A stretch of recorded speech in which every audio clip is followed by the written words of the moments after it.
Bonjour et bienvenue dans Avantage Maurice, le retour.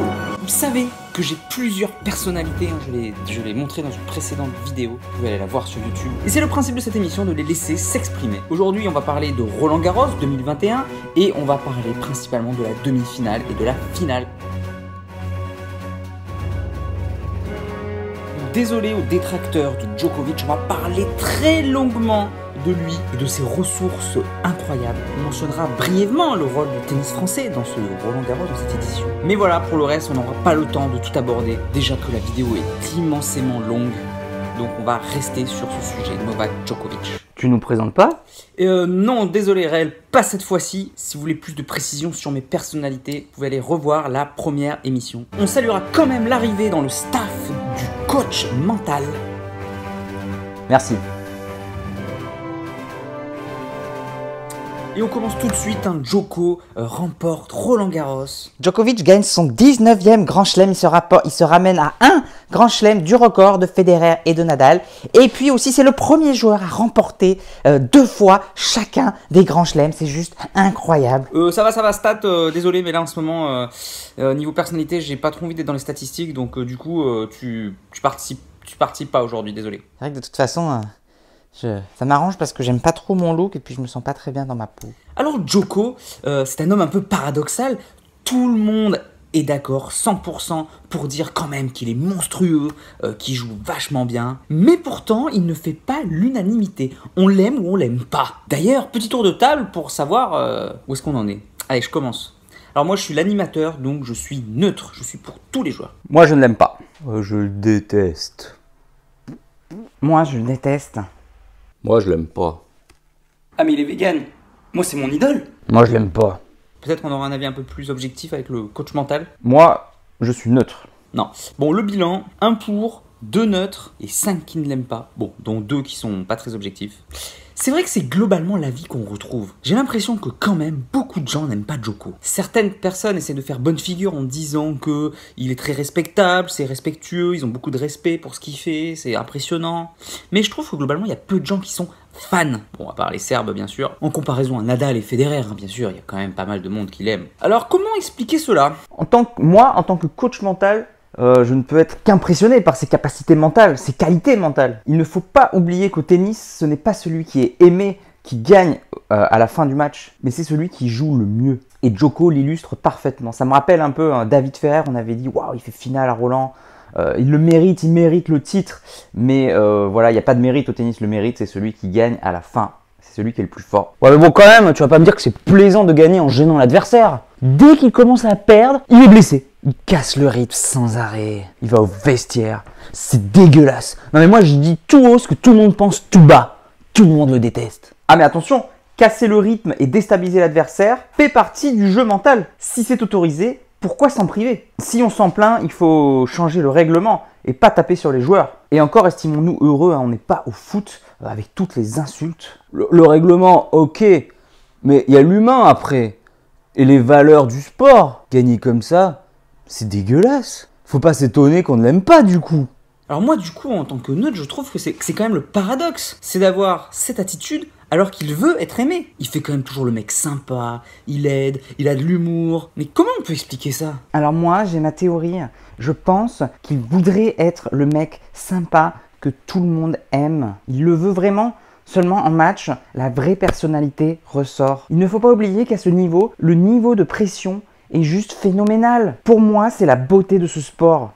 Le match représente l'ultime défi, la réalité, la vérité. La vérité qui ressort, c'est l'instant de vérité. Et c'est le moment où on voit réellement la personnalité qui se cache derrière tous les masques. C'est vrai au niveau amateur, c'est vrai au niveau professionnel. Alors, pour ma part, je ne partage pas cet avis. Alors, je vais peut-être choquer, mais pour moi, ce n'est pas son intention première d'agir comme ça. Il le fait car il n'a pas d'autre moyen pour gagner. Il fait ce qui fonctionne par habitude, ce qui a fonctionné dans le passé. C'est une espèce d'automatisme. Il a grandi en ayant tout le monde contre lui.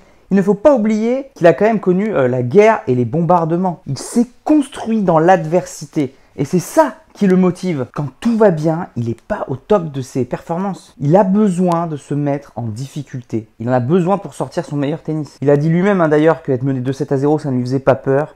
Presque il aimait bien. Et quand il perd, il se trouve un petit pépin physique, un petit problème pour justement se mettre dans le rouge et se mettre en difficulté. D'où son attitude à chaque fois qu'il perd un peu, genre je suis blessé, j'ai un petit problème. Bon, mélangé au fait que c'est un immense champion, à l'ego démesuré, peut-être qu'il se cherche quelques excuses, mais c'est que lorsqu'il perd. Or, lui, à la fin, il gagne. Bon, pour résumer, c'est simplement son approche mentale qui est comme ça. Il s'est forgé comme ça. C'est son mode d'emploi pour être un mutant mentalement. On prend à prendre ou à laisser, mais voilà, c'est son mode de fonctionnement. Mais alors, si c'est son mode d'emploi, peut-il changer? Peut-il s'apaiser avec tous ses records? Oui, parce que fracasser sa raquette comme ça dès qu'il perd un point, et puis hurler comme il l'a fait, je suis désolé, mais c'est hyper relou, hein. Alors oui, on va peut-être pas approfondir parce que c'est hyper long comme sujet, mais c'est un débat qui existe donc chez les psychologues. Faut-il privilégier la colère ou le mal-être si le joueur y est performant, ou faut-il trouver la paix intérieure, quitte à ce que le joueur soit moins performant, voire arrête carrément la compétition s'il perd la flamme? Alors, la réponse?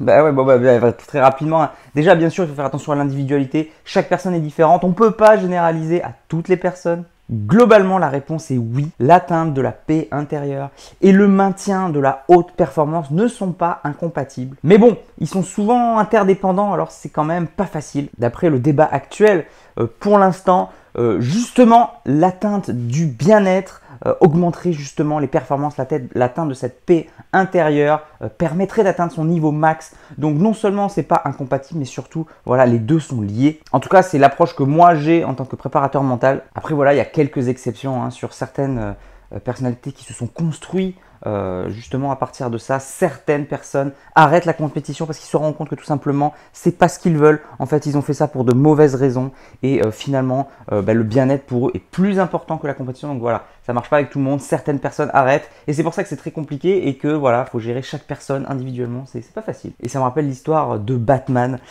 Si on supprime le souvenir de Batman, que ses parents sont morts, serait-il le plus grand super-héros de tous les temps alors qu'il n'a aucun pouvoir?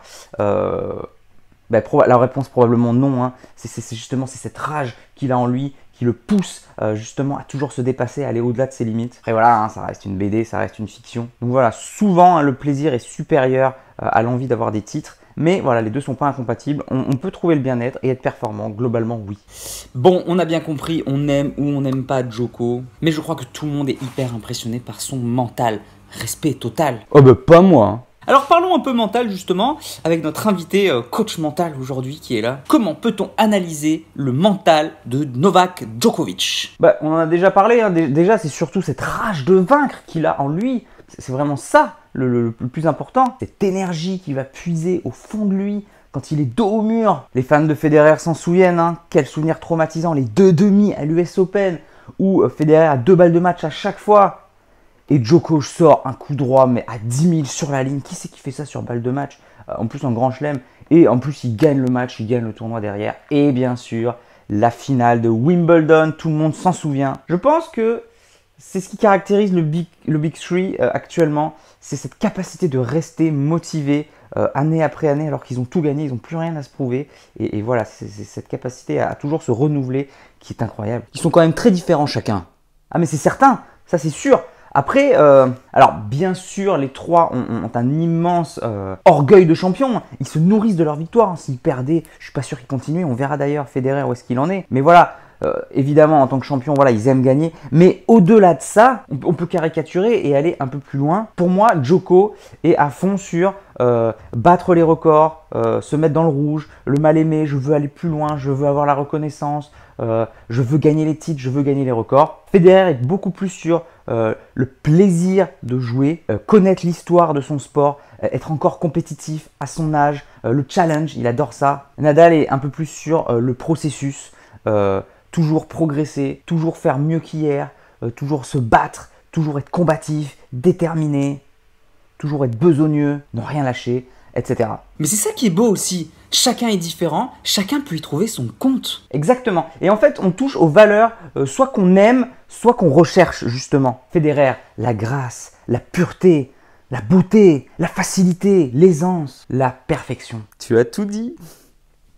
Nadal, les progrès, se battre dans l'adversité, toujours toujours tout donner, toujours se battre, la combativité, toujours progresser, etc. Joko, la haine de la défaite, celui qui part de rien et qui arrive au sommet, la volonté, la détermination, l'indestructible. Alors un dernier mot sur le mental de Djokovic, quelle technique utilise-t-il? Alors évidemment, il y a plein de choses. Là, on va parler de ce qu'on a vu à Roland Garros, il en utilise bien d'autres depuis des années. Là, on a clairement vu le dialogue interne. En fait, on a tous une petite voix qui nous parle. On peut même parler de plusieurs personnalités, des fois, ça existe. Ah oui! Exact. Oui, c'est vrai. Statistiquement exact. C'est pas faux. Ouais, c'est possible. Ouais, c'est vrai, c'est vrai. Non, c'est faux! Cette petite voix au fond de nous qui nous dit va au bout de tes rêves, persévère, vas-y, ça va marcher. Ou au contraire, t'es nul, arrête, ça ne va pas marcher, pas besoin, moi j'en ai marre, etc. Et clairement, donc, Djoko a expliqué qu'il avait besoin donc, de sortir dans le vestiaire pour justement expliciter ses voix à voix haute, les exprimer et justement faire le duel un peu entre les deux. Ce fameux se battre avec soi-même, là on y est carrément. Faire taire cette voix qui lui dit tu vas perdre, tu es en finale d'un grand chelem, tu vas perdre le record, etc. Mais au contraire, affirmer celle qui dit je vais gagner, non, je vais aller au bout, non, je vais gagner. Il avait besoin de parler à voix haute pour vraiment vaincre cette voix. Et c'est super intéressant ces commentaires. Parce que cela prouve que le dialogue interne est une technique majeure en préparation mentale, j'en parle tout le temps. Et là, clairement, on a la preuve avec Djoko. Donc c'est vraiment génial. C'est un outil de préparation mentale redoutablement efficace. Et puis le fait de le parler à voix haute, c'est vrai que je l'ai déjà utilisé comme technique, mais le faire sur un champion de sa trempe en finale d'un grand chelem, waouh! Bah alors, je suis obligé parce que tout le monde en parle actuellement. Tsitsipas a affirmé. Je ne sais pas ce qui s'est passé au vestiaire, mais quand il est ressorti, il n'avait plus le même regard, ce n'était plus la même personne. Dopage, pas dopage, est-ce légitime de se poser la question? On va demander cette fois son avis au coach Maurice. C'est toujours délicat et tout est possible. Allô la régie, est-ce qu'on voit bien le head là? C'est bon? Ok. Soit tout le monde est dopé, soit personne ne l'est au tennis. Il est également possible que certains le soient, mais sont protégés par les instances. On pense par exemple au cas Agassi. Et il y a bien sûr la possibilité que certains se dopent, mais échappent au système. Traduction, tu en sais que dalle. J'ai trouvé relou, c'est Kyrgios en fait. Ah non, Kyrgios, il adore Federer. C'est relou qui aime personne là. Ça te va bien de dire ça, t'aimes personne sauf Federer. Stop, ça suffit, la dispute tous les deux. Coach, tu peux reprendre. Je pense que la vraie question est-ce qu'un produit dopant peut faire effet aussi vite? Je n'ai pas la réponse. Je vous avais dit qu'il savait rien. Moi, je pense que la question c'est, est-ce que ce n'est pas une excuse pour détester d'autant plus Djoko? J'ai l'impression qu'on aime bien le critiquer quand même. Si Federer et Nadal avaient fait ça, jamais on en parlerait. Oui, mais justement, tu as tout dit. Jamais Federer et Nadal feraient ça. Enfin, surtout Federer. Bon, alors, sans parler de dopage, on va parler du physique de Djoko. Coach, ton analyse de la demi-finale et de la finale. Alors certes, Djokovic est monstrueux mentalement, mais on le savait. Et en plus, je trouve que les deux autres, Nadal et Tsitsipas, l'étaient également. Pour moi, là où il est au-dessus, c'est physiquement. Mais quelle déception que Tsitsipas craque physiquement au 5e set. Moi qui voulais un 5e set de légende, c'est raté, comme pour la demi d'ailleurs. Parce qu'il craque physiquement, pour moi c'est physique, ce n'est pas mental. Et pareil pour la demi, Nadal est épuisé au 4e set, mais ça s'est jamais vu à Roland Garros, Nadal épuisé. C'est la première fois que je vois ça, Nadal à Roland Garros. Les commentateurs ont dit, à l'issue de ce 3e set, celui qui va le perdre, ça va être dur pour lui. Et ça s'est confirmé, Nadal l'a perdu, il a pris un gros coup physique, un gros coup moral, mental, il ne s'en est pas relevé. Et tout le monde a dit, qui peut se relever d'une perte d'un 3e set comme ça? Je suis convaincu que si Nadal avait gagné le 3e set, Djoko n'aurait pas eu de baisse physique et aurait gagné quand même le 4e set de la même manière. Et je ne pense pas, contrairement à ce qui s'est dit, que c'était mental. Ah zut, après un tel set, comment s'en remettre mentalement et tout? Nadal, c'est un rock, surtout à Roland Garros. Jamais il va lâcher. On l'a vu d'ailleurs au 4e set, il break d'entrée, il serre le poing et tout. Non, il a eu aucun coup moral. Par contre, clairement, il a eu une baisse physique. Et ça, c'est juste incroyable. C'est vrai que physiquement, il est au-dessus quand même. Il faut le faire quand même. 4 heures contre Nadal, 4 heures contre Tsitsipas. Et les battre physiquement. Sans parler des 5-7 sur Berrettini à 34 ans. Quel est son secret? C'est parce qu'il est vegan. On sait depuis la nuit des temps que le fait d'être vegan diminue les inflammations et permet de récupérer beaucoup plus vite. Ce n'est pas l'opinion générale, simplement parce que les lobbies ont vachement bien fait leur taf dans leur propagande. Comme la cigarette à l'époque d'ailleurs, il faut pas oublier. Avant, la cigarette était bon pour la santé.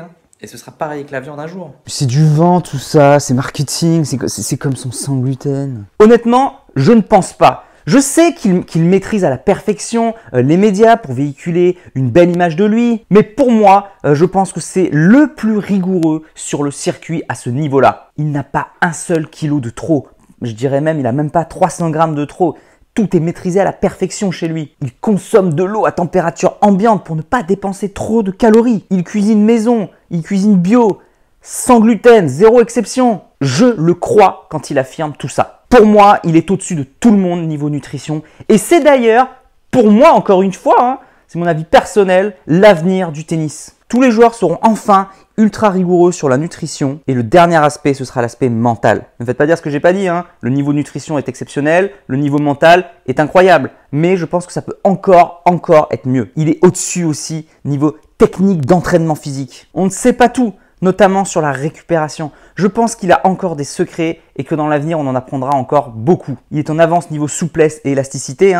Il explique dans son livre qu'il fait 2 heures d'étirement et c'est pas des étirements genre passifs, c'est des étirements justement dynamiques, toujours dans le mouvement. Pour moi, c'est révolutionnaire. Bref, pour moi, c'est le meilleur athlète physiquement. C'est même le meilleur athlète de tous les temps. Et attention, seuls Federer et Nadal sont quasiment ses égaux. Quasiment. En tout cas, on a vu sur ce tournoi qu'il était au-dessus. Certes, il n'a pas le même âge que Federer, mais bon, à 1 an près avec Nadal, à 34 ans, c'est quand même bluffant. Bon, mentalement au-dessus, physiquement au-dessus. Est-ce qu'il est meilleur tennistiquement? Je pense que techniquement, il est au même niveau que les deux autres. Federer est peut-être même plus fluide, Nadal est plus puissant, mais techniquement, ils se valent. Par contre, sur ce tournoi, il n'a pas toujours été par le passé, je l'ai trouvé au-dessus tactiquement sur Nadal. Alors certes, par le passé, il avait déjà posé des problèmes à Nadal, notamment Nadal qui aime bien se décaler en coup droit. Tout le monde avait peur de lui, donc jouait sur son revers. Donc Nadal était tranquille dans son décalage. Il visait le revers adverse, du coup, sur le point faible. Sauf que Djoko a bouleversé tout ça. Djoko, c'est son point fort, le revers. Et puis plutôt que d'attaquer le point faible de Nadal, où Nadal est fort en décalage, il s'est dit je vais attaquer plein champ sur le coup fort de Nadal. Et il l'a ainsi dominé par le passé. C'était une excellente stratégie qui avait longtemps fonctionné. Du coup, Nadal a dû s'adapter. Maintenant, il est obligé lui aussi de jouer sur le coup fort de Djokovic, sur le coup droit. Du coup, ça se valait. Et cette année, Djoko a réussi 3 choses pour moi vraiment incroyables. La première, on le savait en théorie, il a réussi physiquement à le faire. Tenir sa ligne face à Nadal. Il n'a pas reculé, il a tenu sa ligne, il a réussi à contrôler le lift incroyable, le rythme monstrueux que mettait Nadal. Et avec sa longueur de balle, il a réussi à tenir sa ligne et du coup à distribuer droite-gauche, à faire courir Nadal. C'est pour ça que d'ailleurs Nadal a explosé physiquement au bout d'un moment parce que c'était lui qui faisait les allers-retours droite-gauche en étant très loin de sa ligne de fond. Donc bravo, déjà, réussir ça, vraiment bravo, incroyable. Par contre, il a rajouté 2 choses qui sont monstrueuses. Premièrement, l'amorti. On a vu que l'année dernière, il l'avait fait, ça n'avait pas marché face à Nadal, il s'était pris une belle rouste, mais il s'était pas dit tiens, je vais abandonner. Non, en fait, il avait construit cette arme. C'était une construction depuis plusieurs années. Il s'était entraîné, il l'avait mis en place l'année dernière et cette année, ça a fonctionné. Nadal très loin de sa ligne de fond, Djokovic avec des amortis imparables, casse le rythme, fait courir Nadal. Et puis du coup, gagne le point surtout, magique. Donc franchement, au-dessus tactiquement. Et enfin, la dernière arme qui rajoute, cette année, c'est le court croisé en coup droit. Mais on est au haut niveau, pourquoi personne n'y a pensé plus tôt? Nadal est très loin de sa ligne, donc le fait de réussir un court croisé, déjà ça le fait courir beaucoup plus. Et puis surtout, Nadal est obligé d'avancer dans le terrain et du coup, il devient très vulnérable. Et on a vu que cette arme a fait très mal à Nadal. Donc bravo à Djokovic de l'avoir réalisé. Alors, certes, je suis un peu méchant quand je dis que personne n'y a pensé parce que certains y ont pensé mais n'ont pas réussi à le mettre en place. C'est très difficile face à Nadal de le faire, forcément. Et puis on sait que les joueurs lambda jouent sur le revers de Nadal. Nadal se décale et joue sur le revers. Donc ce petit court croisé en coup droit est assez rare à mettre en place. Alors que là, c'était l'occasion vu que Nadal s'est adapté et joue plein champ sur le coup droit. Voilà pour l'analyse tactique. Pour moi, Djokovic, incroyable tactiquement. Il rajoute ces 2 nouvelles armes en réussissant à tenir sa ligne. Incroyable. Franchement, plus fort mentalement, plus fort physiquement, plus fort tactiquement.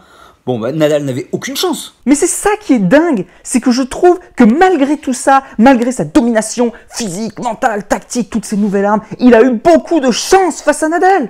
C'est passé de justesse. Le 3e set est juste légendaire. Pour moi, c'est le meilleur set de tous les temps sur terre battue. Nadal a une balle de 7. Il est à quelques centimètres de gagner ce point et de gagner le set. Ça aurait pu bousculer toute la rencontre. Je suis convaincu que si Nadal gagnait le 3e, Djoko aurait quand même gagné le 4e et que Nadal aurait eu le temps de récupérer et qu'on aurait eu un 5e set de légende encore plus. Ou alors Nadal aurait craqué complètement physiquement au 5e aussi et voilà, il n'y aurait pas eu de match. On ne le saura jamais. Donc pour moi, Djoko a eu beaucoup de chance sur cette demi. D'ailleurs, à ce fameux 3e set, il touchait toutes les lignes sans faire de faute, mais c'est juste dingue cette chance. Alors que sur la finale, pour moi, malgré le handicap de 2-7-0, il était quand même au-dessus, il était large, il n'a pas eu de chance, il avait une marge. Sur Nadal, ça s'est joué vraiment à quelques centimètres ce match, malgré le score en 4-7. Alors petite précision, en tant que coach mental, je ne suis pas sûr que la chance existe à ce niveau-là. Djoko était clairement dans la zone, cet état de fluidité maximum.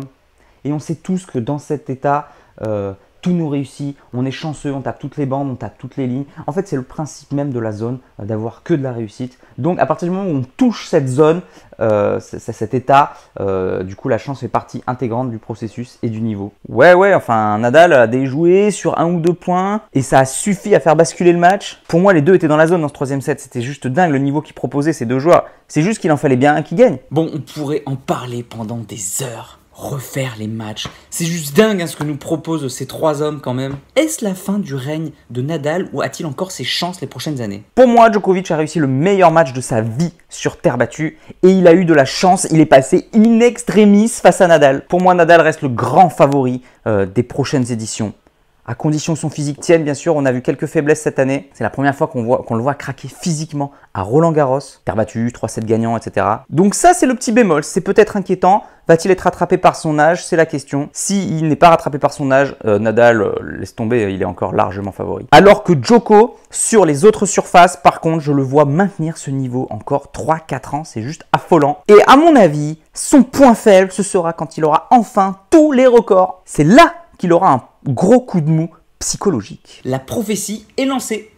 Et d'ailleurs, est-ce que Djoko va-t-il réaliser le grand chelem calendaire, l'exploit mythique? Va-t-il le faire? Personne ne connaît l'avenir. Et c'est ça qui est beau dans le sport. Moi, je pense que non. Mais tout est possible. Surtout avec ces 3 champions. Ce qui est sûr, c'est que malgré ma prophétie du non, Djoko reste l'immense favori des 2 prochains grands chelems. En fait, il faut juste savoir s'il y aura des juges de ligne ou pas pour l'éliminer. Bon, on a beaucoup parlé de Djoko et de Nadal. Federer est en mauvaise posture. On va voir le reste de la saison. Il faut prier. Tu peux pas prier Dieu pour lui-même. Bon, un mot rapide sur les Français quand même. On peut laisser les experts en parler rapidement. Bon, certes, on pourrait en parler pendant des heures aussi, on essaie de faire court. Eh bien, ce n'est pas nouveau. On le sait depuis des années qu'il n'y a pas de relève. Que quand les mousquetaires seront partis, quand les 4 mousquetaires seront partis, il n'y aura plus personne. Et on y arrive. Trouver une phrase qui résume bien « catastrophe prévue ». Moi, je te trouve hyper négatif quand même. Moi, je préfère toujours voir le côté positif des choses. On a quand même gagné en double. Et en plus, on avait 4 joueurs en demi-finale du tournoi junior. Bah, c'est pas rien quand même, c'est monstrueux. Elle est là la relève. Et même si Oudé n'a pas gagné, il reste un très bon joueur quand même. Moi je trouve qu'on est trop focalisé sur le simple. C'est l'arbre qui cache la forêt. On sait depuis des années que les Français sont bons étant jeunes, dans les catégories jeunes, mais qu'ils ont beaucoup de mal à percer ensuite niveau senior. Et les rares qui le font sont top 20.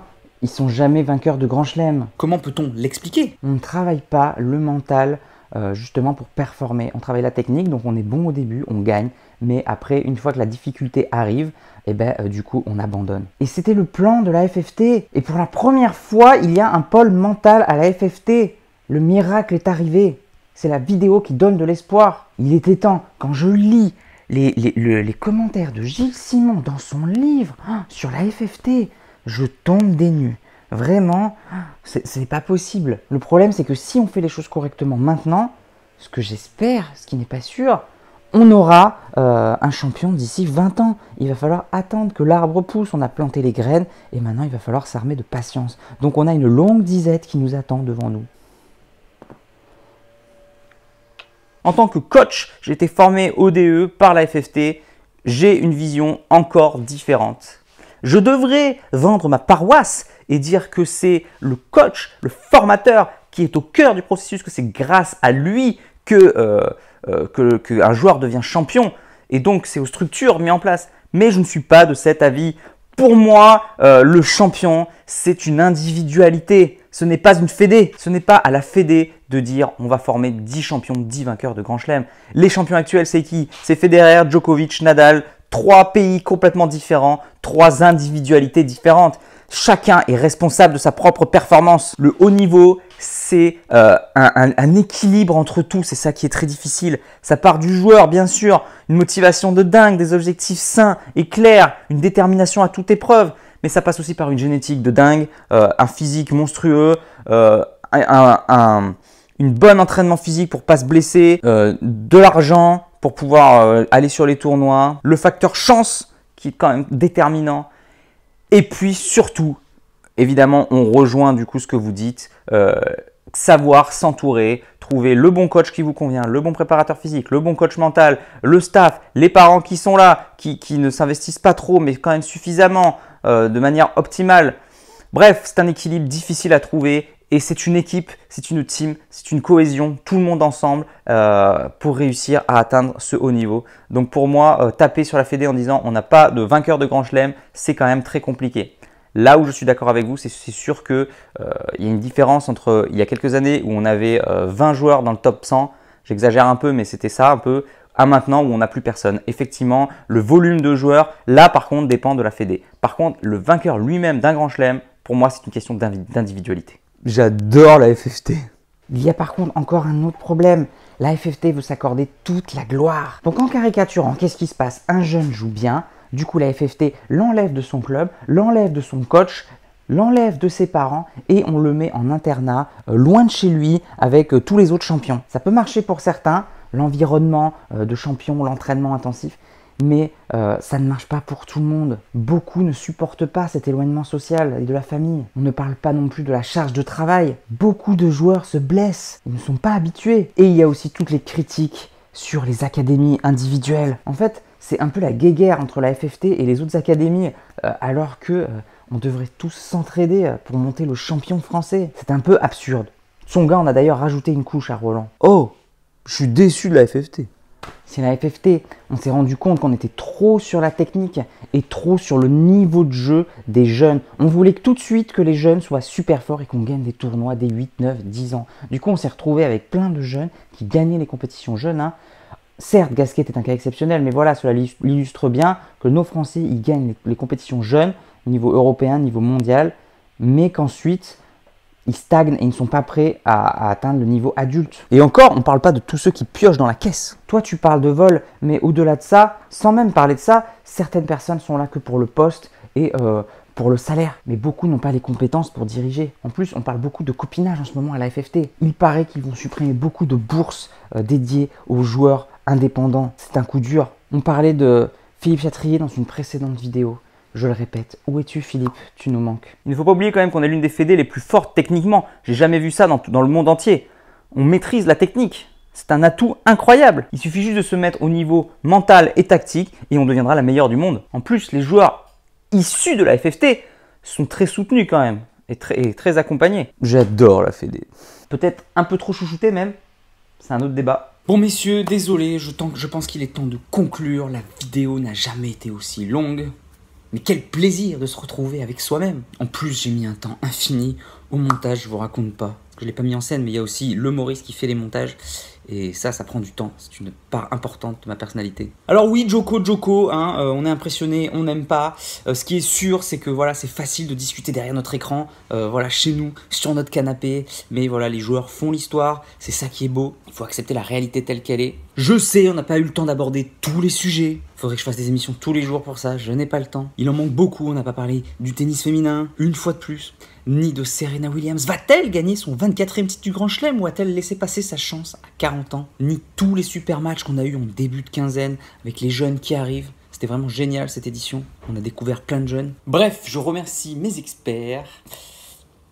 Et je vous remercie vous surtout de regarder la vidéo. Merci. D'ailleurs, hein, si ce contenu vous plaît, s'il vous plaît, n'hésitez pas, hein, j'insiste, mettez un commentaire, cliquez sur j'aime, partagez les vidéos. Car ce genre de vidéo, c'est vraiment le plus dur hein, pour moi, niveau montage et tout, ça prend un temps infini pour pas grand chose, que du plaisir. Allez, je vous dis à bientôt, en attendant, n'oubliez pas, allez jouer au tennis, laissez s'exprimer vos personnalités, progressez et surtout, faites-vous plaisir. Ciao.